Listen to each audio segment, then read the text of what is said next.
মানিব্যাগে মালপুরি কিচ্ছু নাই। সবাই যদি এরকম 2 নম্বরই হয় তাহলে আমাদের মতো ছোটখাটো পকেট মারেরা খেয়ে পরে বাঁচবে কেমন করে? হায়া হায়া মানে বলে বলে বলে বলে বলে বলে বলে বলে বলে বলে বলে বলে বলে বলে বলে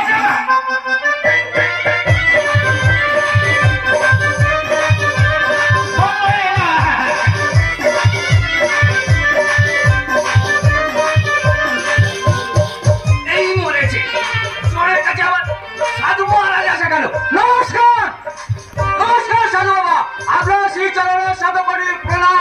কোলানোকে বাবা কোলানো অনেক পুত্র লোককে যাবো বাবা ভোলানাথকে তো তো সিন্ধুক টাকা পয়সা ভোটে উঠে যাবে বাবা। না মহারাজ, আমি আমার নিজের জন্য কিচ্ছু চাই না, আপনি শুধু এই আশীর্বাদ করুন দেশের মানুষের মানিব্যাগ যেন টাকা পয়সায় ভরে ওঠে, তাহলেই আমি খুশি হব। বাবা তোর মতো নিঃস্বার্থ মানুষ সরকার দেখা যায় না, তুই নিজের কথা না ভেবে দেশের মানুষের মঙ্গলের কথা ভাবছি। কেন বাবা না মহারাজ, দেশের মানুষের উন্নতি না হলে তো আমার উন্নতি হবে না।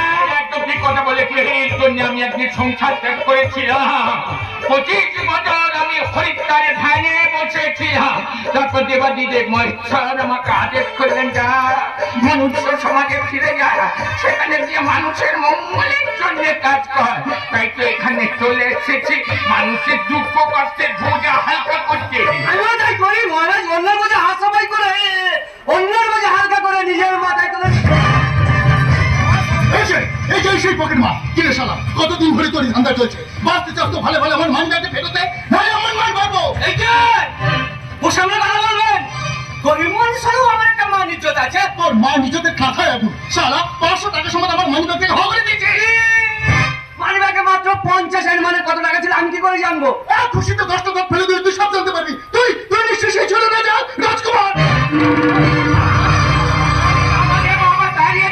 বাবা ও সন্ধ্যের বসে এভাবে কারো গায়ে হাত তোলা উচিত নয়, আগে ওকে চেক করে দেখ ছোটি ছোটি মানি ব্যাগ নিয়েছে কিনা।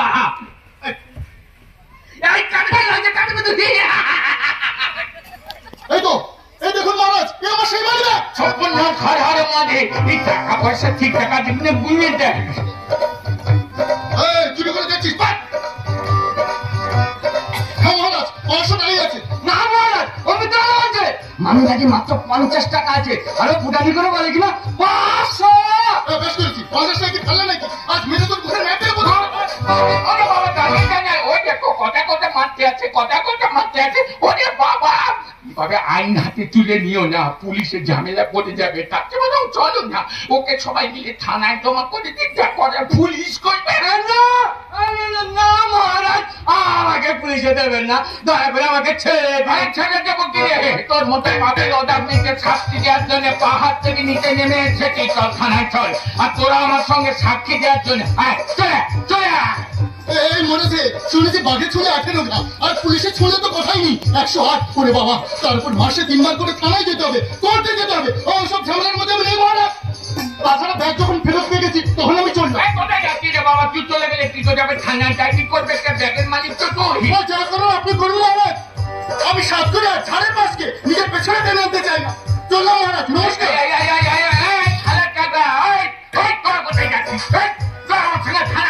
সাক্ষী দেওয়ার জন্য না না, থানায় গিয়ে লাভ নেই, থানায় গেলে পুলিশের ঝামেলা হবে, হয়তো আমাদেরকে হাজতে ঢুকিয়ে দিতে পারে। ভালো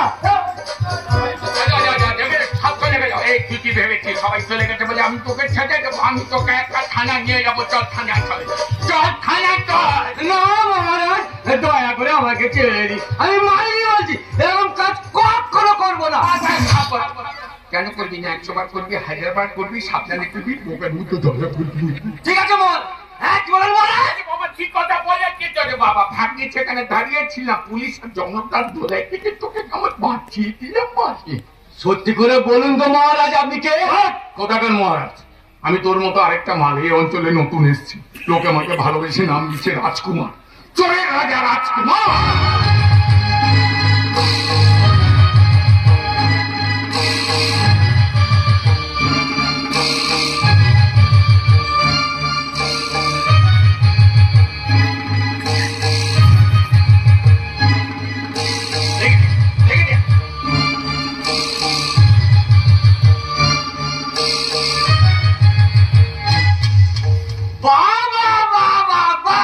সত্যি তুমি আমার গুরু, পায়ে দিলে দাও কাকা। আর শিষ্যের নামটা কি বাবা? আচ্ছা, আমার নাম মদন। এই 2-4 মাস হলো এই লাইনে নেমেছি। তুমি কতদিনের লাইনে গুরু?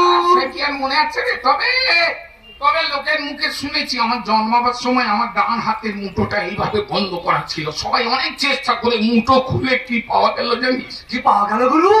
নার্সের হাতের আংটি মুঠোর মধ্যে ধরা আছে। নার্সের ও, তার মানে তোমার জন্মগত প্রতিভা। আমাকে তোমার সঙ্গে করে নাও না গুরু, আমি তোমার চেলা হব। মনের মতো চেলা আমিও তো খুঁজছি। একটা বড় প্ল্যান মাথার মধ্যে আছে, গুটিগুলো সাজিয়ে ফেলেছেই বা এই পাট ঠিকঠাক জাল গুটিয়ে ফেলতে পারলে সারা কয়েক কোটি টাকার মালিক করে সারা জীবন পায়ের ওপর পা দিয়ে খাবো রে বাবা। কয়েক কোটি টাকা? বাস, আমি তোমার সঙ্গে আছি। তুমি যা বলবে আমি তার। যাকে জালে ফেলবো সেই মাল এদিকে আসছে, আমার কথা তাল দিয়ে যাবে, দেখবো তো কত ক্ষমতা। ফুলো দিলানি মারোগি মলিগা তেরা মুস্কুরানা কাদাবোয়া ফুলো দিলানি মারোগি মলিগা তেরা মুস্কুরানা কাদাবোয়া।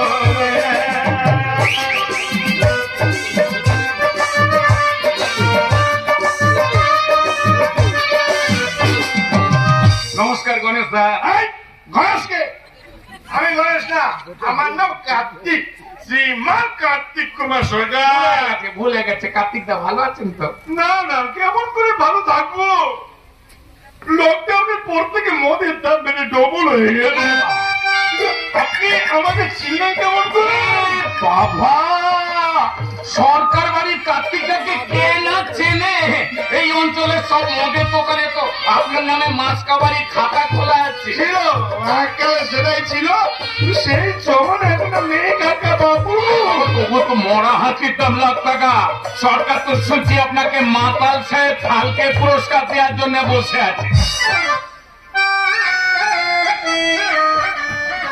সেটা তো অনেকদিন আগেই দেওয়া উচিত ছিল। 34 বছর ওরা তো কিছুই করেনি। দেখা থেকে এরা সত্যি সত্যি কিছু করে কিনা। তুমি চলে গেলে যাচ্ছ দাদা? ব্যাংকে যাবো।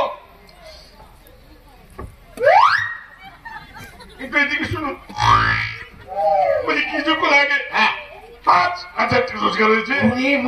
এবার নেশা থাকতে থাকতে সেটা ব্যাংকে জমা করে দিয়েছে। তো আমি চলে গেলে আমার একটা উপকার করবে দাদা? বলছিলাম আমার এই 5,000 টাকা একটু ব্যাংকে জমা করে দেবে। এই দেখো কাগজের মধ্যে নাম, অ্যাকাউন্ট নাম্বার লেখা আছে, একটু জমা করে দাও না। কিন্তু আপনি আমাকে বিশ্বাস করছেন কেমন করে? আমি যদি ওই টাকাটা নিয়ে হাওয়া হয়ে যাই।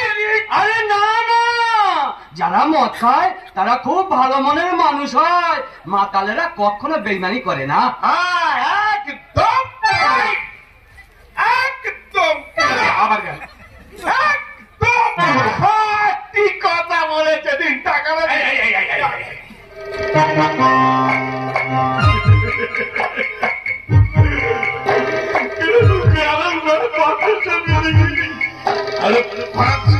রোজগার চুপচাপ লক্ষ্মী ছেলের মধ্যে এখান থেকে কেটে পড়ে টাকা।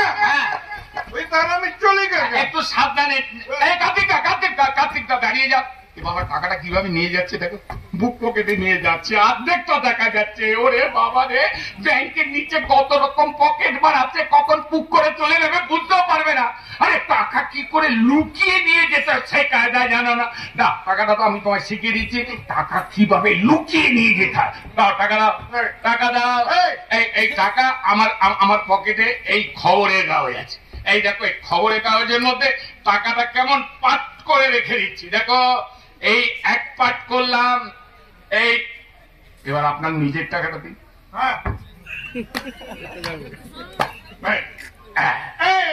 এই আপনার টাকা, আমার টাকা। দেখুন এখানে এইভাবে গুড়িয়ে ফেললাম।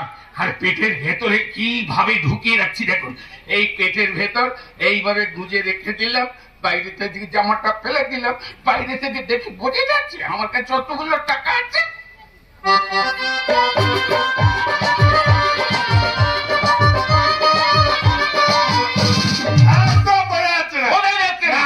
দেরি করছেন কেন? কেন টাকার বান্ডিলটা পেটের ভেতর ঢুকি।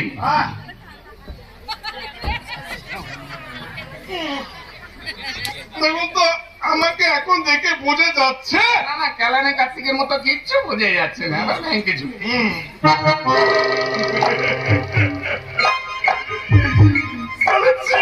জানি না পুরো টাকাটা আমার হাতে তুলে দিল। ব্যাংকের পথ খুললে সেটা বাড়ির পথ। সামনের দিন যখন দেখা হবে দেখা আপনি আপনার রসিদটা মনে করে চেনে নেব রে বাবা। চলি কাকা।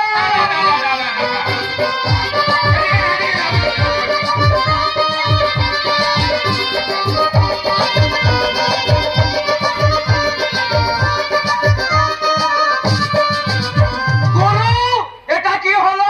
তুমি তোমার টাকাটা ওকে দিয়ে দিলে কেন? আরে মারবো এক থাবর। আমার টাকা দিতে যাবো কেন? আমার 5,000 দিয়ে ওর 5,000 লোটকে নিয়ে এসছি। ওরে বাবা, যেটা নিয়ে গেছে খালি প্যাকেট, পেটের মধ্যে আগেই রাখা ছিল। আসল মালটা তো এইখানে আছে। এই দেখ। আরে বাবা, তোরা পড়াশোনা করবি না, চোর ভারত করলে সব কায়দা কানুন শিখে যাবে। চোর ভারত? সেটা আবার কি গুরু? সাধারণ মানুষের ধর্মগ্রন্থের নাম কি? রামায়ণ আর মহাভারত। তেমনি চোরেদের ধর্মগ্রন্থের নাম হচ্ছে চোরায়ন আর চোর ভারত। তুই কার্তিকের পেছন পেছন ওদের বাড়িতে চলে যা, আমি যেমন যেমন শিখিয়ে দেবো তেমন তেমন বলে কার্তিক আমার দলে টানবে। তারপর তো শুরু করবো আমার কোটি টাকার খেলা। কোটি টাকা খেলা? শকুনির বর্ষা খেলা, যে খেলাগুলি আমি 5 বছর ধরে সাজিয়ে আসছি। এই কার্তিকের খুঁড়তুতো বোনের নাম শান্তি, যেটা বিরাট অঙ্কের সম্পত্তি পেয়েছে। সেই সম্পত্তির দখল আমার চাই। পুলিশ, পাবলিক, অবাক হয়ে দেখে সেই নাটক, যে নাটকের নাম শান্তির সংসারে শকুনির বাসা।